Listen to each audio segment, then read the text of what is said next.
Hello, beer tubers, and welcome to another beer review with me, Peter, the master of hoppets. Today, finally getting on the putty wagon, getting it up the putt. I've reviewed every single vintage of this beer. This is one of those beers that is an icon these days, and people love to shit on putty. Oh, there's better beer than all this. The reason why this beer is what it is because it's an icon. It was one of the first hazy beers in Europe around the time of 2017 when this came out. That was mainly, like most hazy beer was from the States. Then the Europeans started doing beers inspired by it. And like Steve Barrios did it. You know, there's quite a few. GBG Beer Week in Sweden was massive. I reviewed that beer like 5 times. But it was one of the first. And it just became such a big icon. It's like, you don't change icon. It's like changing putty. It's like asking Alchemist to modernize Heady Topper. It's like, you don't do that to icons in the beer industry. They need to stay the same. They're like almost national treasures because like you get this like such a statement of the time. Really, you wouldn't want to change that. So of course the brewers are going to make other crazy things and do different things. Everyone does. I mean, Verdant's made better beers than Putty in recent years, and people say that and all that, and that's fine. That's how it is. They even have a version of Putty now where they can go a little bit nuts, which is the triple IPA version with 3 T's, Putty. And I think this year they went even more crazy than they did last year, this year was 30 grams per liter of dry hop and 10 grams per liter in the Whirlpool, I think.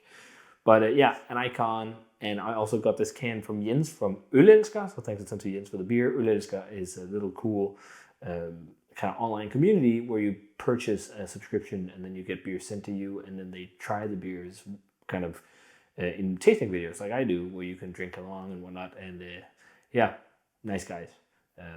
They follow the channel as well. I've gotten many shout outs on their tasting videos, which is awesome. So cheers, guys. For the can, looking forward to trying Putty. Last year was good. I'm not as blown away by Putty anymore as I used to be. I'm not giving it 100 anymore, but that's also because I'm not as blown away by Hazies anymore. It rarely happens where I'm like, wow, this is amazing Hazy beer, because I don't drink it as much. But yeah, double IPA, 8%, Asaka, Galaxy, and Mosaic. So pours the color that I remember Putty, a golden orange colored hazy looking beer. Whitehead, let's check out the aroma. Yeah, juice bomb. Mega juice bomb. This is exactly what I think of when I think of a classic hazy IPA. And this is what I think a lot of people try to model their hazy IPAs after in Europe. Like, I think for a lot of people, this is some of the first probably haze they came across if they never tried to get the American stuff. It's really overripe, really stone fruity, loads of mango, floating mangoes even. There's a bit of an herbaceousness to it, some spice. I often talk about with Galaxy giving the cantaloupe melon thing, but it's really rare you get that. And I think there is some melony vibes, but it could also be yeast. Galaxy is up and down in quality. Sometimes it gets really herbal as well. Like, the good crops of Galaxy are really hard to come by. And the same also goes for the crops of Mosaic that has the blueberry note. It's not all Mosaic crops you get that. Some are more like oniony and garlicky and dank and sticky, not that fruity. But once in a while you get the magic crop, which is just like ace and loads of that blueberry character. But yeah, maybe a bit of like a peach melba vibe to it actually. But smells quite overripe, quite juicy, quite like soft, pillowy. Let's try it. Cheers, and thanks to Jens for the beer.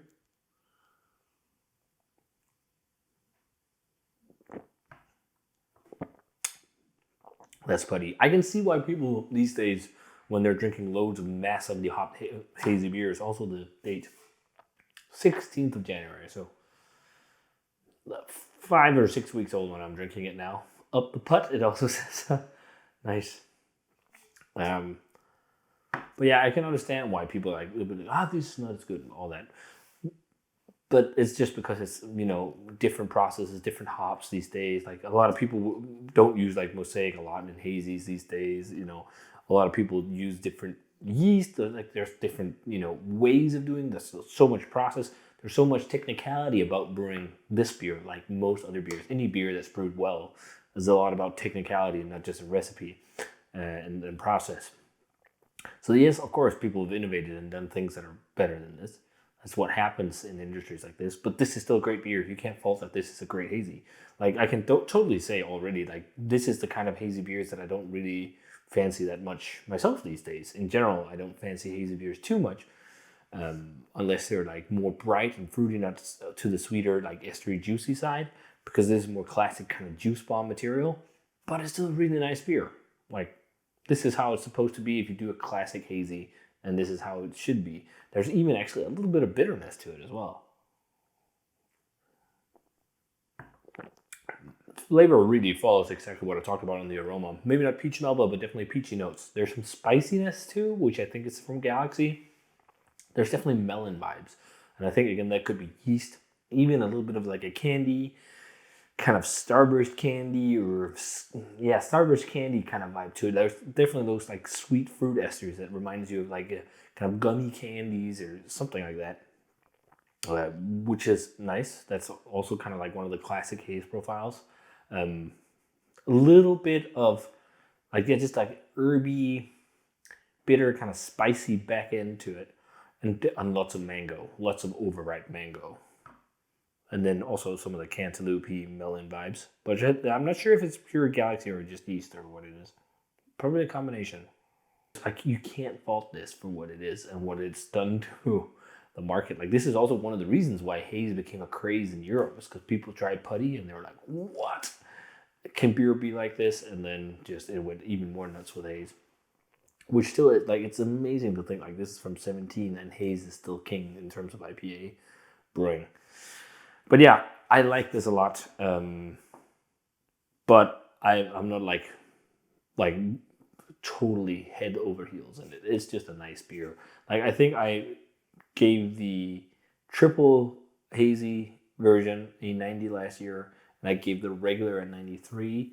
And I think I'll actually go around them probably from the 90 to the 92 range on it. It's definitely above the 90s territory. It's benchmark kind of territory for the classic hazy style. It's what you'd want.